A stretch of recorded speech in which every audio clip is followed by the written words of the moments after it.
ஆதியாகமம் 49ஆம் அதிகாரம் 10வது வசனத்திலே நாம் பார்க்கிறோம், சமாதான கர்த்தர் வருமளவும் செங்கோல் யூதாவை விட்டு நீங்குவதும் இல்லை, நியாயப்பிரமாணிக்கன் அவன் பாதங்களை விட்டு ஒளிவதும் இல்லை, ஜனங்கள் அவரிடத்தில் சேருவார்கள். சமாதான கர்த்தர் வருமளவும் பிரமாணம் யூதர்களுக்கு என்று சாட்சியிடப்பட்டிருக்கிறது. சமாதான கர்த்தர் வருமளவும் இங்கே யூதர்களிடத்திலே அந்த மேன்மை சாட்சியிடப்பட்டிருக்கிறது. சமாதான கர்த்தர் இந்த பூச்சக்கரத்திலே சாட்சியாய் தன்னை வெளிப்படுத்தின பின், அவருடைய நாமம் பிதாவின் நாமமாக உயர்த்தப்பட்ட பின், மேன்மையானது யூதர்களை விட்டு எடுக்கப்படக்கூடிய ஒரு நிலை, மேன்மையானது இஸ்ரவேலர்களை விட்டு நகன்று போகக்கூடிய ஒரு நிலை, அந்த மேன்மைக்குரிய கிரியை பிரமாணம் அவர்களிடத்திலிருந்து நீக்கப்படக்கூடிய ஒரு நிலை.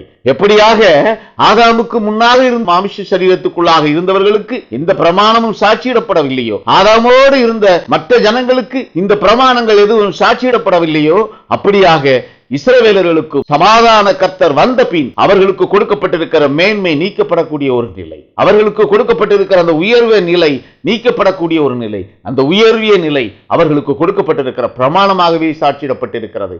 அந்த பிரமாணம் எடுக்கப்பட்ட பின் அவர்களுக்கு கொடுக்கப்பட்டிருக்க அந்த மேன்மை நீக்கப்படக்கூடிய ஒரு நிலை. கிறிஸ்துவுக்குள் அருமையானவர்களே, சமாதான கர்த்தர் வரும் வரையிலும் யூதாவுக்கு கொடுக்கப்பட்டிருந்த அந்த மேன்மை அவர்களிடத்தை தங்கக்கூடிய ஒரு நிலை. மத்தேயு எழுதின சுவிசேஷம் 11ஆம் அதிகாரம் 13வது வசனம், நியாயப்பிரமாணமும் தீர்க்கதரிசிகள் யாவரும் யோவான் வரைக்கும் தீர்க்க தரிசனம் உரைத்ததுண்டு. நியாயப்பிரமாணம் யோவான் வரை, யோவான் இயேசு கிறிஸ்துவை அந்த ஆட்டுக்குட்டியை குறித்து சாட்சியிடும் முன்பாக வரையிலும் நியாயப்பிரமாணம் நிறைவேற்றப்படக்கூடிய பிரமாணமாக சாட்சியிடப்பட்டிருக்கிறது. அந்த பிரமாணத்தை கட்டளையிட்டவர் யெகோவா. அந்த நாமத்திலே கட்டளையிடப்பட்ட அந்த நியாயப்பிரமாணம் இஸ்ரவேலர்களுக்கு கொடுக்கப்பட்டிருக்கிற மகிமைக்குரிய காரியமாக சாட்சியிடப்பட்டது. ஏனென்றால் அவர்களுக்குள்ளாக மகிமைக்குரிய சரீரம் காணப்பட்டபடியினால் அவர்கள் மகிமைக்குரியவர்களாக காணப்பட்டார்கள். அப்படி மகிமைக்குரியவர்களாக காணப்பட்டவர்களுக்கே பிரமாணம் கொடுக்கப்பட்டது.